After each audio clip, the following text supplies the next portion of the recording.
my channel. I am your girl, Madi, and welcome.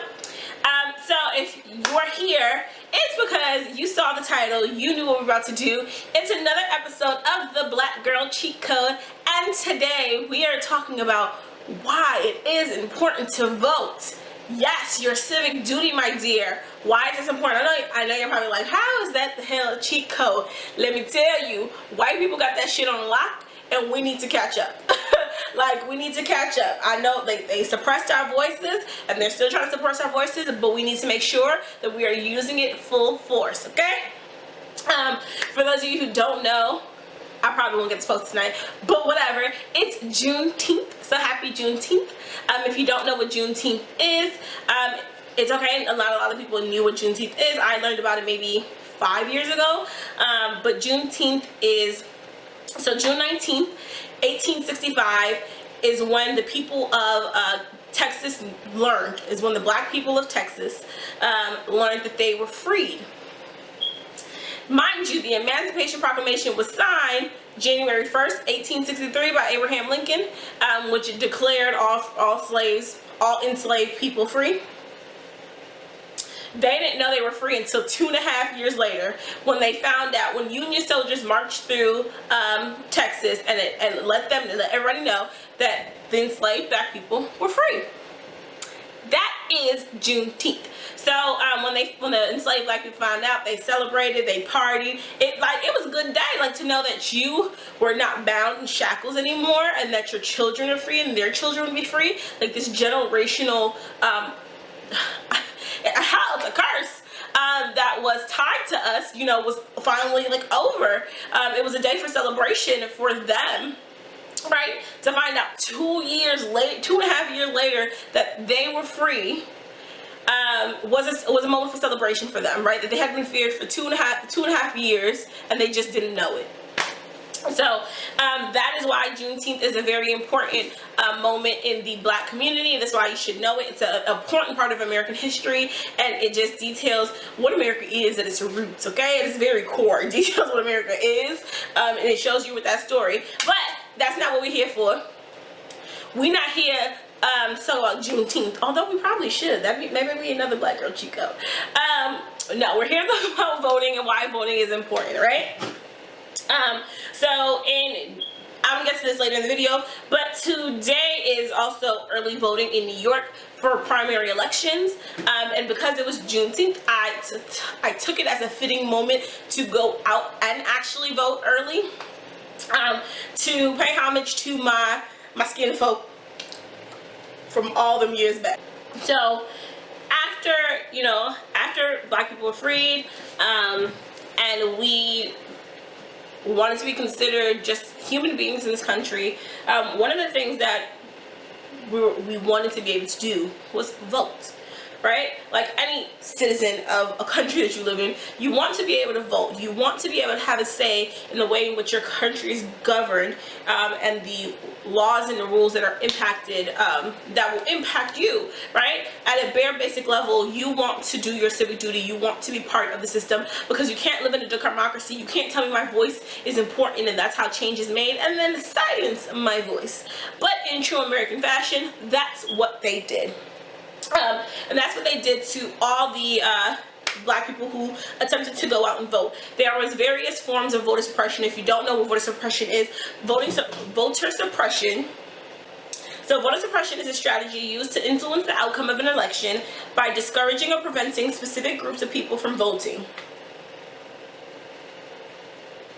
And how voter suppression used to work back in the day with voter suppression used to work. It was the grandfather clause, right? So if your grandfather was able to vote, then you are able to go vote. If your grandfather was not able to vote, you cannot vote. And of course, as we know, as black people, a lot of our, back then especially, our grandparents had been enslaved. So no, you didn't consider them to be human. So no, they didn't get a chance to vote. But that's fucked up, because that's how you do me? Great. So that's how they got you on that one. And guys, this is back to the 19th century, right? We're talking about the the 1865s of the times, like 1910, 1920, I'm gonna give it, like they were trying to suppress our votes in this way, right? But then that stopped working. But so then you had the so you had the grandfather clause, you had poll taxes where you had to go and pay a certain amount to be able to vote. You had literacy tests, so if you could read and write, then you can go and take these tests. But again, we're talking about people who were just enslaved for their entire lives, for generations after generations, born into this type of environment, born into chattel slavery, having no options, no opportunity for education, to read, to write. It was forbidden. You would get beat to death if these things were found out that you were able to read and write. Are you crazy as an enslaved black person? Absolutely not. So the fact that this was even a thing, you know what they were trying to do. They were trying to ensure that we did not have rights, that we could not vote, that we essentially knew our place. Okay, they wanted us to make sure we knew our place. And because of these taxes, a lot of black people stop trying to go to the polls, stop trying to go to vote, because if you know you don't have the money for it, if you know you're not going to pass the literacy test, if you know you're not going to pass the grandfather clause, if you're not going to pass all these damn things, then the feeling is, why am I even going? Why am I even trying to participate? Because I know it won't work, right? That only lasted so long. Then you gain a generation of people who can read, who can write, who can pay you a little 25 cents. Okay, well, it was a little back then, but pay you a little 25 cents. If it was 25 cents, $1.50 was $1.50, so they can go and vote, because they just want to make sure their voices get heard. But then you had the Klan out in droves and numbers, and like they were just super racist. They would not allow it. Voter suppression was really big back then. It's still a big thing right now, but we'll get to that. So then comes the Voting Rights Act of 1965. So the Voting Rights Act of 1965 is a landmark piece of federal legislation in which the United States prohibits racial discrimination in voting. Let's be very clear, America prohibits a lot of shit and still lets it happen. But this one actually made it a federal crime to stop somebody from voting because of their race, right? Because I am a black woman, you cannot stop me from going out to the polls and voting like they used to do, essentially, right? Because they was making sure them black people did not vote. They didn't want them at all coming out, because when we come out in numbers, baby. You gonna see us, you hear our voices, we make ourselves be heard. But you know, they try to instill fear into us so that we wouldn't do that. Right? So now that you we've rehashed history, okay? Gave you a quick history class, you felt like you was in school again. Here's why it is so important, right? It's so important because I know we're at this point in life where we feel like our vote isn't important, doesn't matter, who cares? First of all, your ancestors, right? And I'm gonna say this, whether they are your skin folk or your kinfolk, they died in this country to gain the right to vote. They died trying to make sure that they were able to do this bare basic function of their citizenship. They were born into this country. They have more rights into this country than half these people that are out here trying to stop them, because they are the roots of this country. They died trying to go and make sure their voices was heard, trying to go and make a difference. That alone, take some pride in yourself and take some pride in your people, and make sure you carry on a legacy, right, that is long and lasting. Your people are people full of pride, determination, strength to endure what they went through and then come out and still persevere. Your people are great, okay? Our people are amazing, and you need to make sure, whether skin folk or kinfolk, you don't disrespect their legacy that way. I had to make that very clear. So it's important because with everything happening out in the world, right, and you know what's happening out in the world, we can talk about Brianna Taylor, we can talk about George Floyd, we can talk about Ahmaud Arbery, we can talk about, baby, we can talk about Emmett Till. Let's go back to Emmett Till if we want to talk about it, because we can talk about all of it. We can talk about between the Emmett Tills and the Brianna Taylors, we can talk about it. We can talk about every single black body that lays in between that, right? And the murders that came to them at the hands of police officers, that came to them at racist white people, that have never seen a day of justice, who've never faced a day behind bars, who've never gotten justice for the murders of all these people, right? And part of that is, who are you voting in to these offices that are meant to prosecute, right? Who are the people? Because that's what's important. You got to know who is in the office, who's meant for you.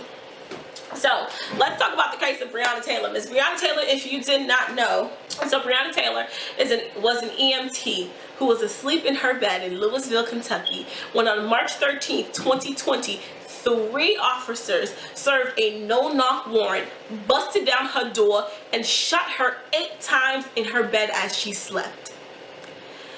8 times in her bed as she slept. Now remember the day I just said, March 13th is when Brianna Taylor was murdered, okay?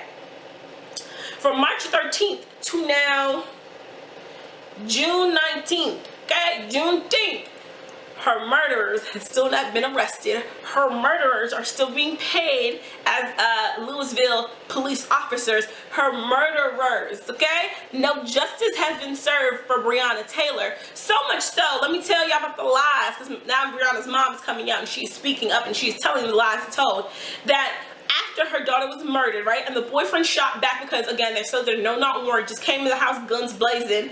Now, if I'm carrying, if I'm packing, I'm shooting back, because I don't know what's happening at this point. They tried to arrest him. Well, they did arrest him for shooting at a cop, right?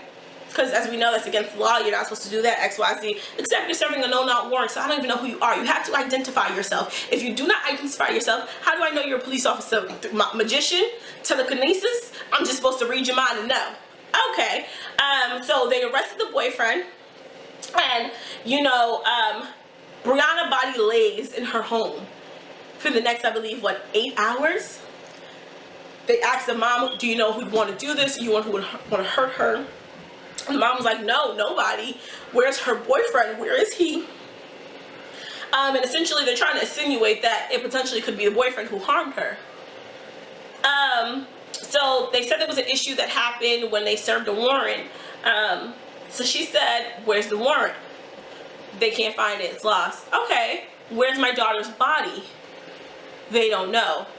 Her daughter's body is on the way to the hospital. Her daughter's body was laying in her bed where they murdered her. So again, then the police report comes out of what they say happened, that incident. The incident report is blank. The baby, it is blank. There's nothing there. It is empty. And it says that Brianna sustained no injuries. It says that they didn't knock down the door. Everything that's happening, they're saying didn't happen. And so we're not getting justice for Brianna, and then they're blatantly lying in our faces, okay? Blatantly lying in our faces. We all see the evidence. Everything that you wrote down is contradicted by what actually happened, because we all know this. We all see this, right? And nothing. Nothing. Silent. So the case was turned over to Kentucky's assistant, you hear me? Was turned over to the Attorney General. Now, if you did not know, the Attorney General in any state is elected position. You have to be voted into office to be the Attorney General of any state. So the jackass that Kentucky voted in does not feel like there's enough evidence, and correct me if I'm wrong, but that's the last thing I read. He did not feel like there was any evidence to prosecute her murderers at the time. He was still working to see if there was enough evidence to prosecute. Louisville, Kentucky, excuse my language, the Louisville Police Department put these officers on, I believe it was only one officer and the person who signed the no-knock warrant, put them all on administrative leave. Kentucky thought they was doing something special by making Brianna's law, which makes it illegal to serve a no-knock warrant. How you making Brianna's law, but you ain't getting justice for Brianna? Tell me. Explain it, because I'm confused. It don't make no sense. But okay, because I didn't come here to rant again. I did that in my last video. I ain't trying to rant again. I'm trying to give y'all some real education. I'm sorry. Let's get calm. But that's a prime example of why knowing who you are, using your voice, using your ability to go out and vote is very important. We are not giving our vote away, right? Like, just like, and that man is a black man. He's just not a black man that stands for black people. He stands for his pockets. I truly believe he is endorsed by Donald J. Trump. And if y'all don't know the symbolisms of that, I don't know how to help you, because you are missing it if you've missed it for the past 4 years.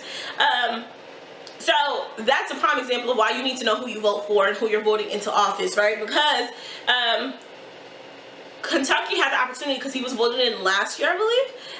So he will not, his re-election year won't come in 3 years. But this is something that Kentucky, the people of Kentucky, the black people of Kentucky, the white people of Kentucky, if you don't like racism and injustice and all that, you need to remember this, right? So when he's up for re-election, you do not put him back in office if he does not get justice for Brianna. He does not try to pursue justice for Brianna. He does not get re-elected. Hell, he sounds like he shouldn't have got elected in the first place, but he should not get re-elected. You put people in positions of power who stand for you, who care for you, who want to dismantle systemic racism, systemic and institutional racism, who want to dismantle that. You put those people in offices, okay?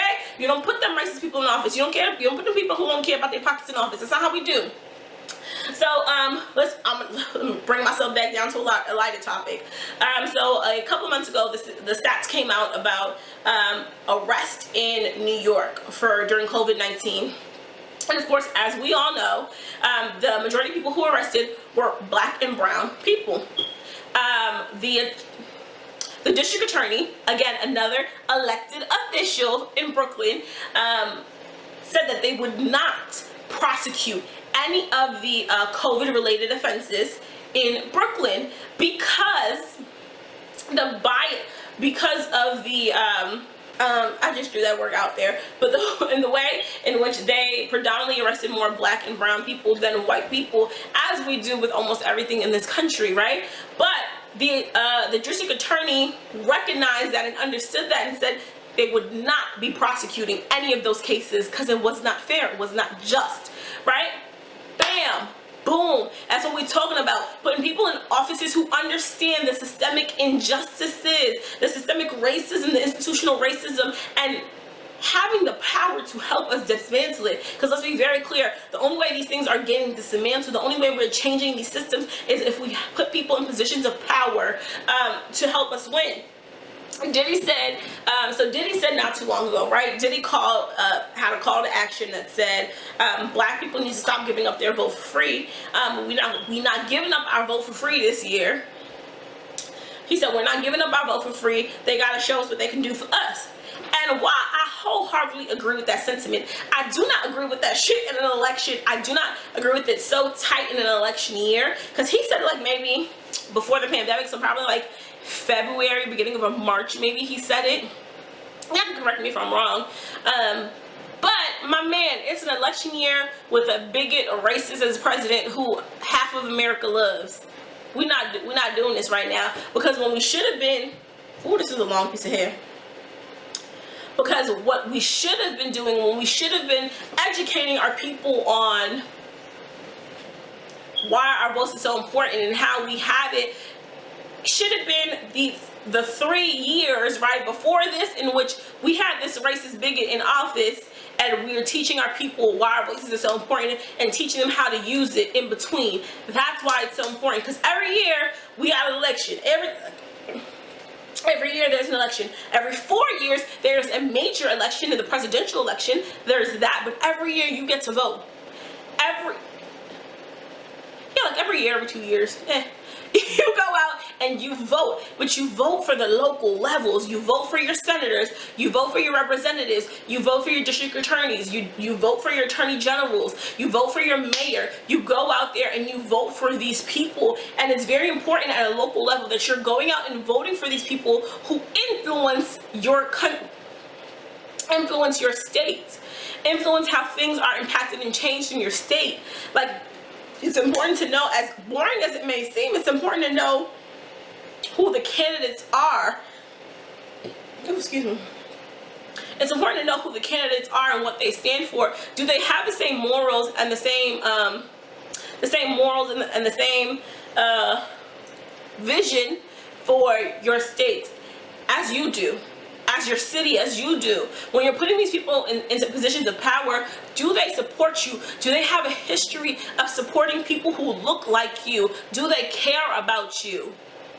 That's what I want to know, right? These are very important things. So in New York, right, how old was I? Did I vote for? I didn't vote for de Blasio.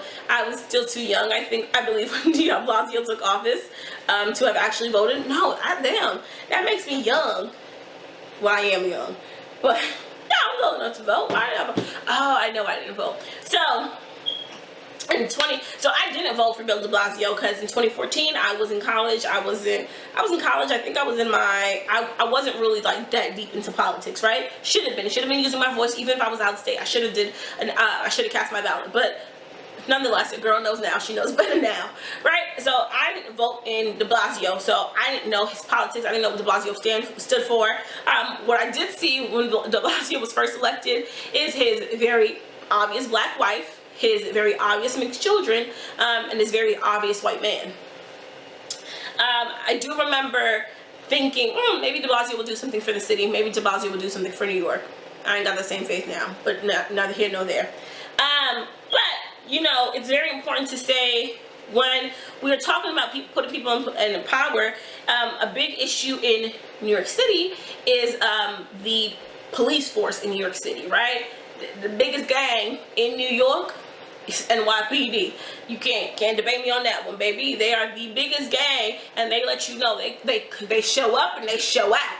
They don't care because they know they're not held accountable. They're not held accountable by their mayor. They're not held accountable by the police commissioner. The police commissioner, by the way, did you know, is an appointed position by the mayor. By the mayor of New York City. So when he got into office, he could have said, I want to keep you. Or he could have said, I don't want you. Let's put somebody different in there. Somebody who's shown to be tough on, let me specify, not tough on crime, because that rhetoric does not work for me. Because I know what it means being tough on black people. Black and brown people. But putting somebody in there who was firm and played no games, and like in their house, you don't run around doing all this bullshit the way these cops do this bullshit, right? But that's not what happened. We got Commissioner Shea in office. Hey, Shea. This is for you, boo. Right? Like, and Commissioner Shea just lets any shit flies in his house. Commissioner Shea don't care. And it's obvious, right? But like, what is the root of the NYPD? NYPD feels like, for the most part, they're above the law. They don't have to follow the law. They carry their badge and their gun around, and they some hot shots, and they can do whatever they want. You gotta follow them. You gotta follow what they say. You gotta follow what they do, because they are the laws, and they can shoot you down and say, I feared for my life. I feared for my life. That's the biggest thing they like to say. Right? So like that's the root of the issue. But let's go up, right? Like that's the issue. Let's go up.